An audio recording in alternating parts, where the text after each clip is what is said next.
Hello, नमस्कार। तो हम लोग सेट थ्योरी पढ़ रहे थे, जिसमें से हम लोगों ने नोट पॉइंट को डिस्कस कर लिया था। 4 नोट पॉइंट थे।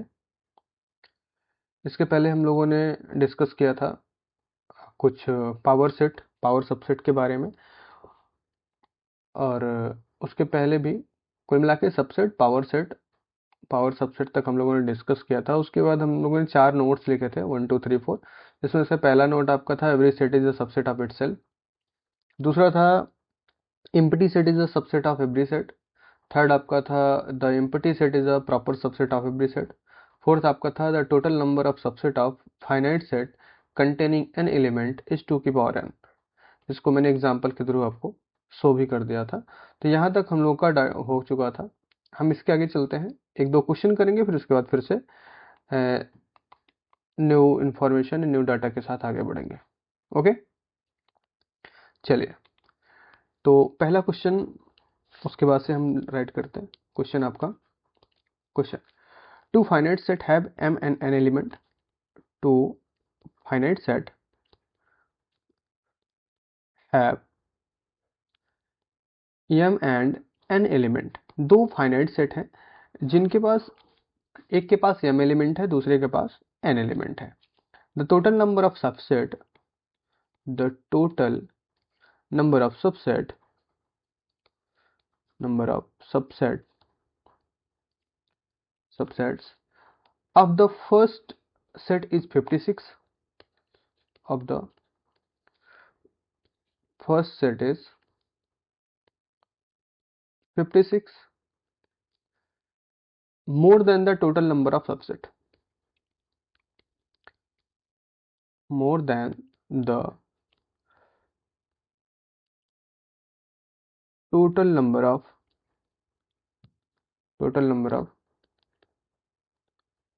subsets of the second set, of the second set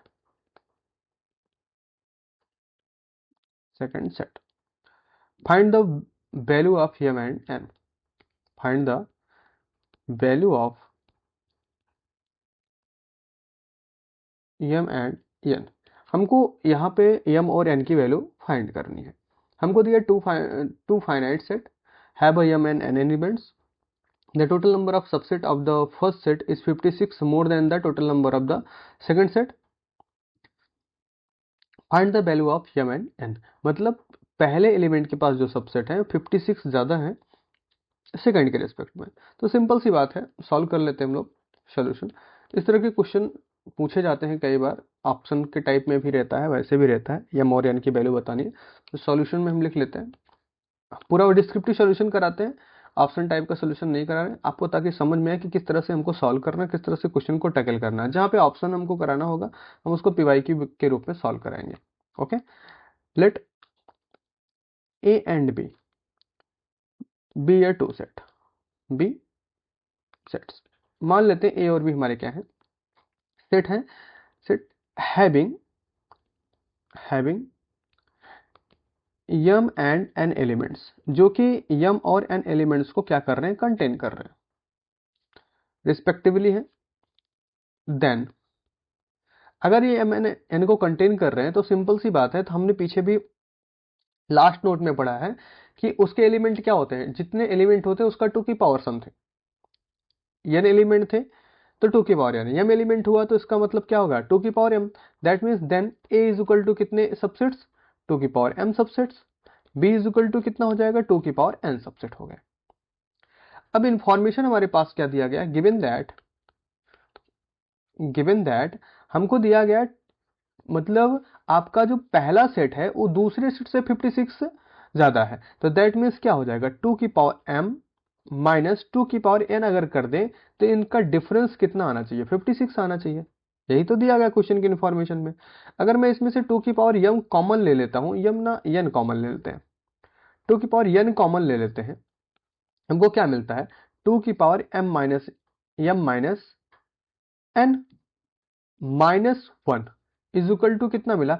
यहाँ पे इसको 56 को ब्रेक कर दें अगर हम, तो क्या लिख सकते हैं, 2 की पावर 3 इंटू 2 की पावर 3 माइनस 1।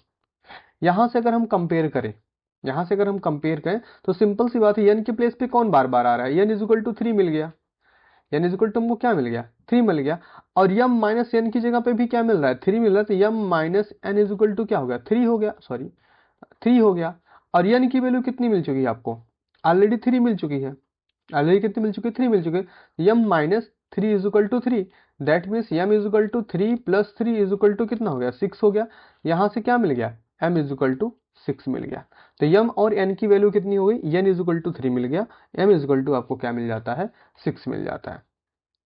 किसी को कोई डाउट यहाँ पे, जिसको कोई भी डाउट होगा वो कमेंट बॉक्स में कमेंट कर सकता है, या नॉर्मली क्या कर सकता है, जो आपके सोशल मीडिया पे ऑप्शंस हैं आप वहाँ से जुड़ के आप क्वेश्चन पुटअप कर सकते हैं, कोई इशू नहीं है। Okay, done. चलिए आगे बढ़ते हैं।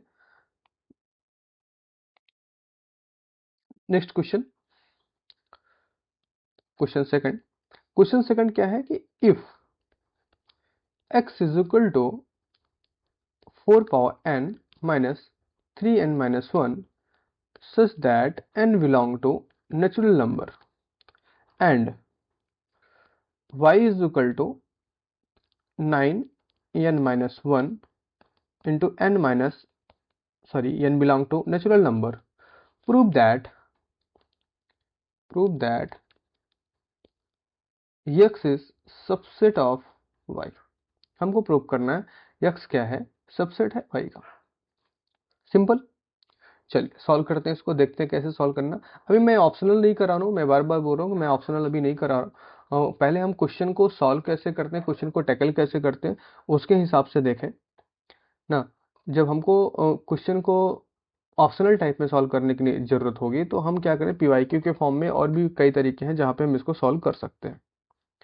क्लियर, चलिए सॉल्व करता है। क्वेश्चन हमारा क्या है, सिंपल सा है, f equal to x if x equal to 4 power n minus 3n, 3n है भाई, 8n जैसा दिख रहा है, 3n minus 1, n belong to natural number and y is equal to 9n minus 1, n belong to natural number, prove that x is subset of y। अब हमारे पास data क्या दिया गया, given that x is equal to 4 power n minus 3n minus 1 such that n belong to natural number, इतना दिया गया है। लेट कर लेते हैं कि ये जो x दिया गया, ये हमारा पूरा, ये जो डाटा दिया ये xn है, हमारा क्या है xn। x is equal to क्या हो गया, 4 power n minus 3n minus 1, n belong to natural number such that. xn अगर हमने इसको लिया तो हम इसको x1 निकाल सकते हैं। x1 निकालेंगे तो 4 power 1 minus 3 into 1 minus 1 is equal to कोई वैल्यू मिलेगी क्या, आपका क्या मिल जाएगा यहाँ पे, 4 की पावर 1 क्या 4 ही रहेगा, 3 इंटू समथिंग दिस 0 हो जाएगा। अगर इसी तरह हम x2 फाइंड करें, इसी तरह हम क्या करें, x2 फाइंड कर लें, ठीक। x2 अगर फाइंड करने पे जाएं तो x2 हमको क्या मिलेगा, 4 power 2 minus 3 into 2 minus 1 is equal to 16 minus 6 minus 1 is equal to कितना 9 हो गया। अब यहाँ से हमको एक इंफॉर्मेशन मिलती है कि जो भी डाटा है, जो भी डाटा यहाँ पे दिया गया है, n इज इक्वल टू और ग्रेटर देन 2, या तो 2 से बड़ा या 2 के बराबर होने पर यह 0 देने की कंडीशन में नहीं जाएगा। That means and for any n greater or equal to 2 we have xn is equal to 4 power n minus 3n minus 1 is equal to, हम इसको ब्रेक करके लिख सकते हैं 1 plus 3 power n minus 3n minus 1 लिखा जा सकता है। अगर ध्यान दो तो हम 1 प्लस 3 की पावर n को बायनोमियल एक्सपेंशन से एक्सप्रेस कर सकते हैं। तो अगर हम बायनोमियल अप्लाई करें इस पे, तो हमारा बायनोमियल बेसिकली क्या होता है, xn इज इक्वल टू क्या होगा आपका nc0 प्लस nc1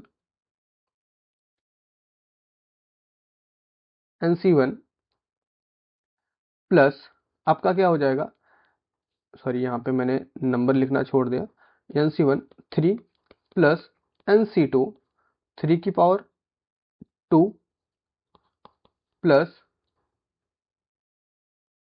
कॉल आ रही है, NC3 3 की पावर 3 प्लस सो ऑन। इस तरह से लास्ट में NCN 3 की पावर n माइनस 3n-1, ये हमारा xn बन जाएगा। अब ये सी बात है, बाइनोमियल थ्योरम हम लिख दे रहे हैं यहाँ पे, अगर किसी को दिक्कत है। बाइनोमियल थ्योरम, बाइनोमियल थ्योरम से हम इसको इस तरह से लिख सकते हैं। अब बाइनोमियल थ्योरम से अगर इस तरह से लिख सकते हैं, बाइनोमियल थ्योरम से अगर हम इसको इस तरह से लिख सकते हैं, तो ध्यान से देखो कुछ चीजें, NC0 की वैल्यू कितनी हो जाएगी आपकी, 1 हो जाएगी। NC1 3 की वैल्यू कितनी हो जाएगी आपकी, यहाँ पे आपको क्या मिल जाएगा, 3n मिल जाएगा। ठीक है, इसके बाद आपका जो भी बचेगा NC2 3 की पावर 2, NC3 3 की power 3, something so on, NCN into 3 की power n minus 3n-1 is equal to something मिलेगा xn। ओके, अब ध्यान से देखो 1 और 3n आपस में क्या हो गए, खत्म हो गया। यहां से हमारे पास एक ऑप्शन और है, हम 3 की पावर 2 को कॉमन ले ले तो हमारे पास बचेगा क्या, NC2 प्लस NC3 3 की पावर 2, 3 की पावर 2 नहीं 1 बचेगा, प्लस NC4 3 की पावर 2 बचेगा, plus so on, plus NCN 3 की पावर n-2, यही तो बचेगा, ये दिस। अब ध्यान से देखो टोटल अगर हम ध्यान देखें 3 3 9 समथिंग, यहाँ पे जो भी आएगा, जो भी बचा हुआ है, पूरा का पूरा एक्सप्रेशन, किसका मल्टीपल हो गया, 9 का मल्टीपल हो गया। पूरा एक्सप्रेशन किसका मल्टीपल हो गया, 9 का मल्टीपल होगा। सिंपल सी बात है, इसका मतलब एक्सएन जो भी आने वाला है, एक्सएन जो भी आने वाला है वो सब किसका मल्टीपल आने वाला है, 9 का मल्टीपल आने वाला, किसके लिए, फॉर ऑल n ग्रेटर और इक्वल टू 2 के लिए। दिस इंप्लाई दैट, इसका सेंस सीधा हुआ कि x n is some positive integral multiple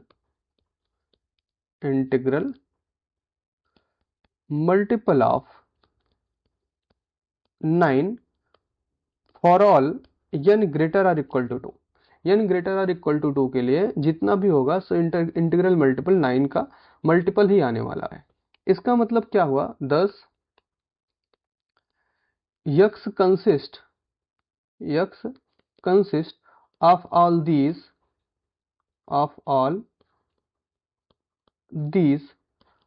positive integral multiple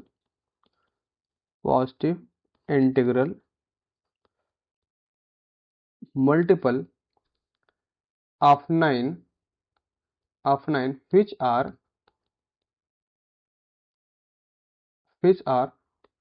of the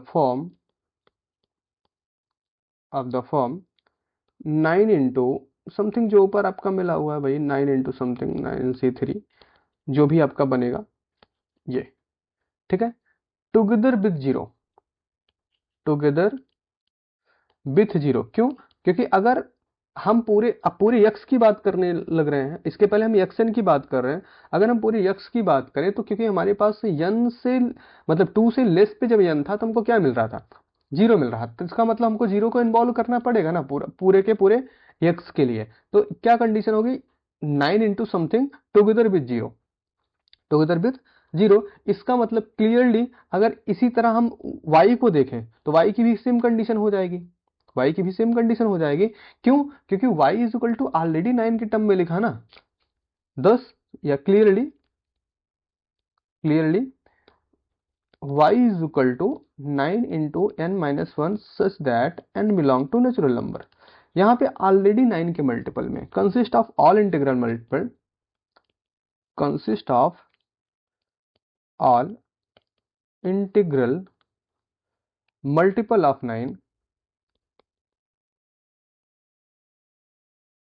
of 9 together with zero. यहाँ पे टुगेदर विथ जीरो हो गया, दोनों क्या है, 9 के मल्टीपल है, तो सिंपल सी बात है, this implies that x is a subset of y। X is a subset of y. X क्या हो जाएगा, वाई का सबसेट हो जाएगा, ऑब्वियस सी बात है, कोई उसमें सोचने वाली बात है ही नहीं है, क्योंकि दोनों अगर 9 के मल्टीपल हैं तो यक्स वाई का सबसेट हो सकता है, ऑब्वियस सा हो सकता है।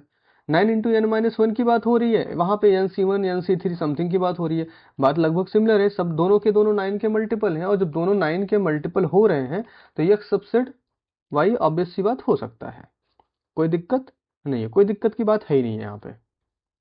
डन, ये क्वेश्चन समझ में आया, सिंपल सा क्वेश्चन था, साधारण सा, बस थोड़ा सा। अब इसी को क्या बोलते हैं कि ऑप्शन में लगा के दे दिया जाता है कि आपका x इज इक्वल टू इतना है, y इज इक्वल टू इतना है, x is a proper subset of y, x is a subset of y, x does not belong to y, y is a superset of y, या y is a superset of x। Multiple type के आपके option बना दिए जाते हैं, अब वहां पे आपको सॉल्व करना है। तो अब ये चीजें मैं अभी स्टार्टिंग में इस तरह से पूरा फुल्ली सॉल्व करके इसलिए दिखा रहा हूँ ताकि आपके कॉन्सेप्ट क्लियर हो कि हम किस तरह से क्वेश्चन को टैकल कर सकते हैं, किस तरह क्वेश्चन को सॉल्व करेंगे। रीजन क्या है कि हम हर बार क्या करते हैं, ऑप्शन के पीछे भाग रहे हैं, ऑप्शन को रख रख के सेट कर रहे होते हैं। तो पहले जब हमको थ्योरी का इन्फॉर्मेशन अच्छे से होगा तो हम बहुत अच्छे से उसको सॉल्व कर पाएंगे। वो अलग बात है कि अभी इसको सॉल्व करने में हमको लग रहा है बहुत भारी भरकम, इतना बड़ा सोल्यूशन रखना है, सोल्यूशन हमको इतना रखना नहीं है, थोड़ा सा कॉन्सेप्ट जनरेट करना है, हाँ ऐसे ऐसे ऐसे हमको थिंक करना है, सोचने का तरीका जनरेट करना है हमको अभी। बाद में जब हम पीवाईक्यू करेंगे या समथिंग करेंगे तो वहां पे सोचने के तरीके से हट के थोड़ा सा आगे बढ़ जाएंगे। क्लियर है, बातें समझ में आ रही है? चलिए, अब हम नेक्स्ट पॉइंट पे आते हैं। अपने दो एग्जांपल हम लोगों ने बहुत कर लिया, दो या तीन जो भी हो गया। अब इसके आगे हम बढ़ते हैं कुछ इन्फॉर्मेशन पे। ठीक, आगे हम बात करेंगे subset of set R of a real number. Real number के सबसेट कौन कौन से हो रहे होते हैं। ओके,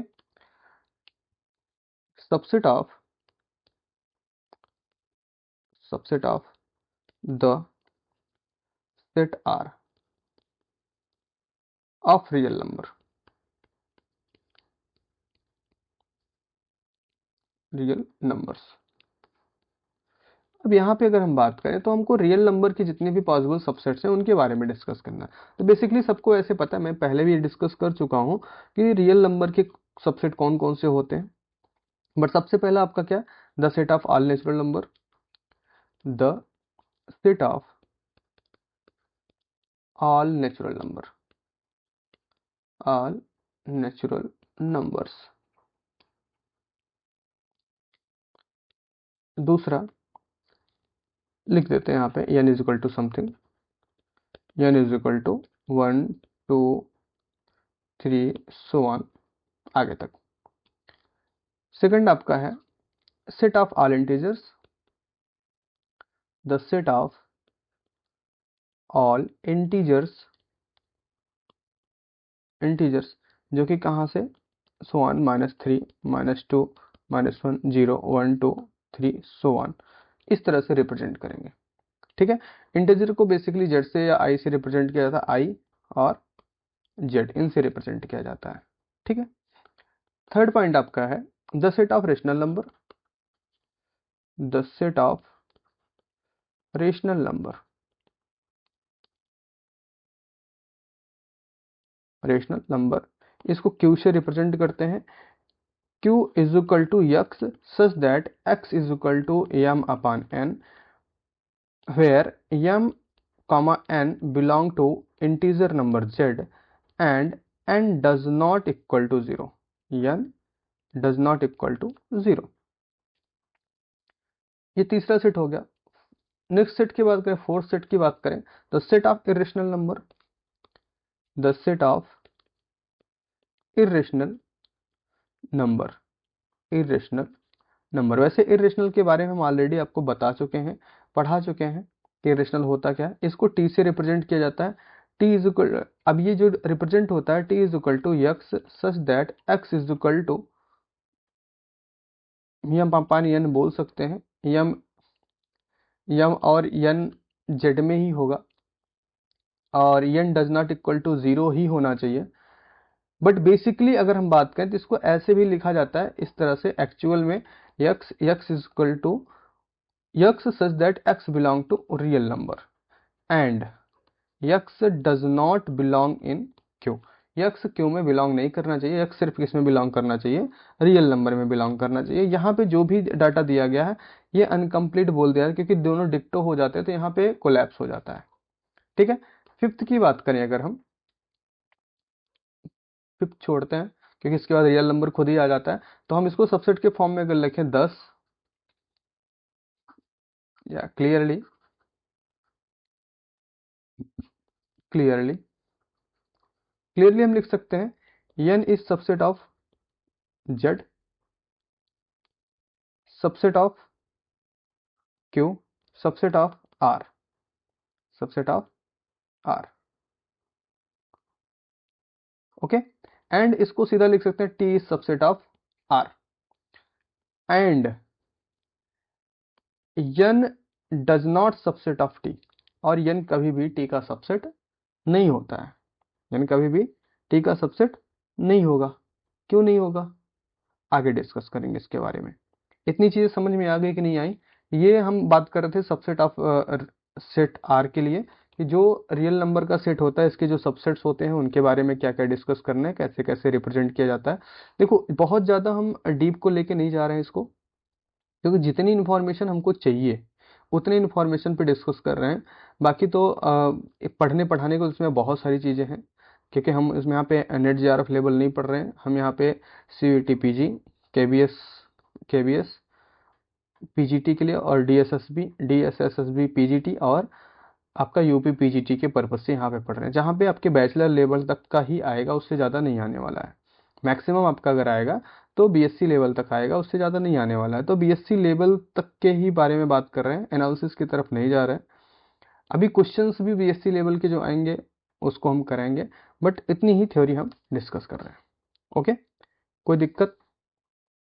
चलिए आगे बढ़ते हैं। नेक्स्ट आपका जो सेट डिस्कस करना है हमको, उसको बोलते हैं कंपेरेबल सेट। क्या बोलते हैं?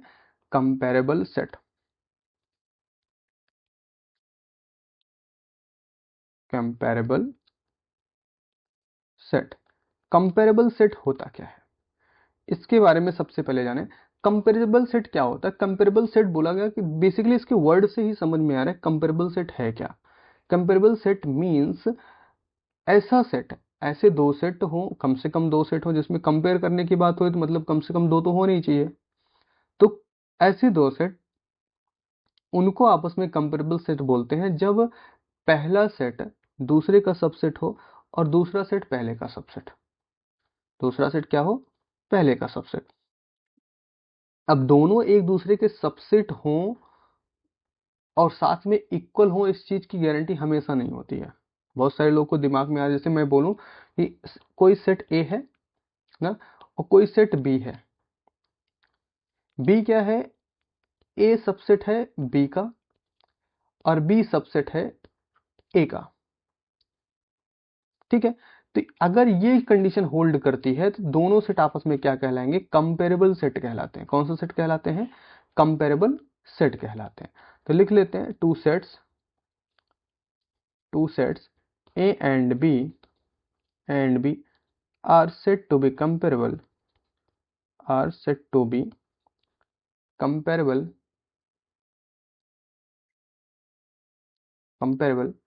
set if A is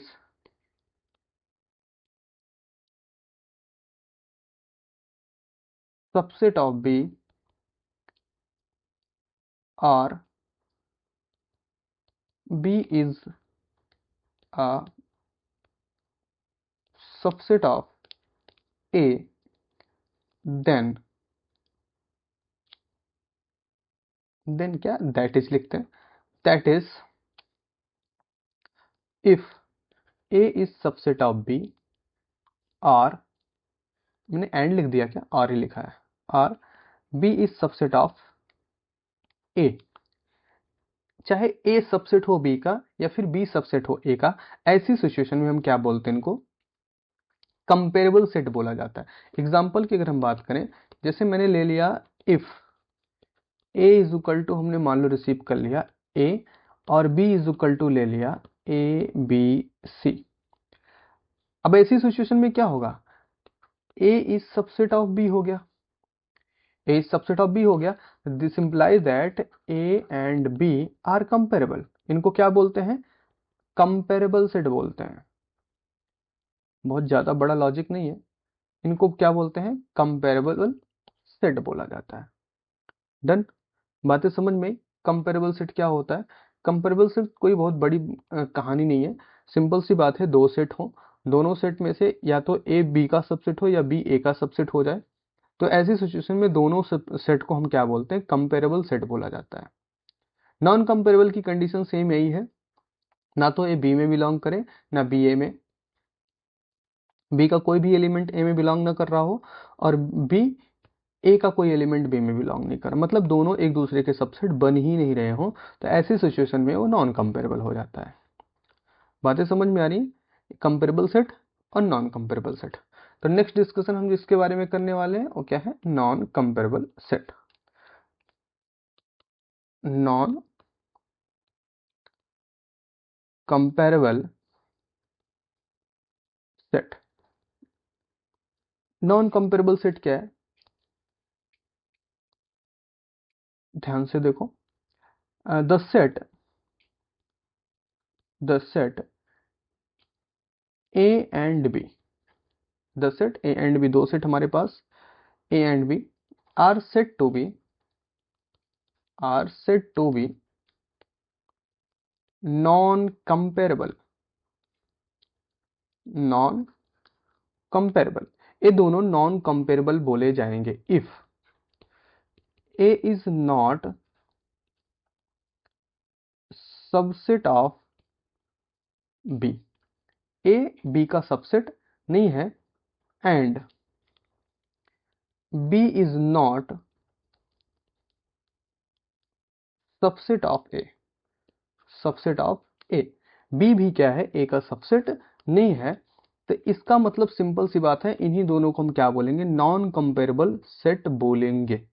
that is, जैसे अभी मैंने पीछे लिखा है, that is if A does not subset of B and B does not subset of A B का सबसेट ना हो और बी ए का सबसेट ना हो, ऐसी कंडीशन में इनको क्या बोलेंगे? नॉन कंपेरेबल सेट बोलते हैं। क्लियर ना? एग्जाम्पल की बात करें तो एग्जाम्पल हम मान लेते हैं वही सेम एग्जाम्पल ले ले, नहीं तब कंपेरेबल हो जाएगा। If A is equal to हमने 1 ले लिया और बी इज इक्वल टू हमने ले लिया ए बी सी, तीन एलिमेंट ले लिया, then A and B are non comparable, are not comparable. ये दोनों आपस में कंपेरेबल नहीं है। कंपेरेबल क्यों नहीं है? क्योंकि ए के जो भी एलिमेंट है, ए का जो भी एलिमेंट है वो बी के पास कंटेन नहीं हो रहा है, और बी का जो भी एलिमेंट है ए के पास कंटेन नहीं हो रहा है। तो ऐसी सिचुएशन में जितने भी सेट्स होंगे आपस में क्या होंगे? नॉन कंपेरेबल सेट कहलाएंगे। कौन सेट कहलाएंगे? नॉन कंपेरेबल सेट कहलाएंगे। क्लियर ना? एक एग्जांपल से और बात करते हैं, जैसे मैं एक दो एग्जांपल ले लूं। पहला example, A is equal to हमने ले लिया A E I O U, B is equal to ले लिया x, x is x are, x are all English alphabet, English alphabet, B आपका ये है। ठीक है, सेकंड हमने ले लिया A is equal to F L O W. ठीक है, बी इज इक्वल टू हमने क्या ले लिया?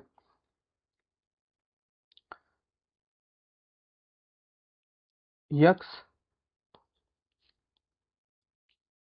या ऐसे ले लेते हैं सीधा, F L O E R W, ये ले लिया। थर्ड में एग्जांपल ले लेता हूं एक और, हमने ले लिया 2 4, बी इज इक्वल टू हमने ले लिया यक्स वाई जेड। अब ध्यान से देखो, यहाँ पे ए ई आई ओ यू, यहाँ पे यक्स क्या है? आर आल इंग्लिश अल्फाबेट, जितने भी इंग्लिश अल्फ़ाबेट हैं, मतलब ए से लेके जेड तक जितने भी अल्फ़ाबेट हैं, तो इसका मतलब क्या हुआ, ए इसमें सबसेट हो गया बी का। और जब ए इसमें सबसेट हो गया बी का, तो क्या हो गया, कंपेरेबल हो गया। क्या हो गया, कंपेरेबल हो गया कि नहीं हो गया कंपेरेबल। फिर दूसरी बात आई, दूसरे क्वेश्चन में क्या है, A is equal to F L O W और B is equal to F L O E R W. तो देखो इसको F L O W A का सबसेट है कि नहीं है, ए सबसेट है बी का, इसका मतलब ये भी क्या हो गया, कंपेरेबल हो गया। क्या हो गया, कंपेरेबल हो गया। यहाँ पे ये 2 4 है, यहाँ पे ये एक्स वाई जेड है, ये A does not subset of B हो गया ना, ये क्या हो गया, नॉन कंपेरेबल। क्या हो गया, नॉन कंपेरेबल हो गया। बातें समझ में, सिंपल सा है, बहुत ज़्यादा टफ नहीं है। कंपेरेबल क्या होता है, नॉन कंपेरेबल क्या होता है। अब इसी के रिस्पेक्ट में हम लोग आगे बात करेंगे डिसजॉइंट सेट के बारे में, यूनिवर्सल सेट के बारे में। मिलते हैं नेक्स्ट लेक्चर में, तब तक आप लोग पढ़ते रहिए एविल मैथ्स के साथ। धन्यवाद, जय हिंद।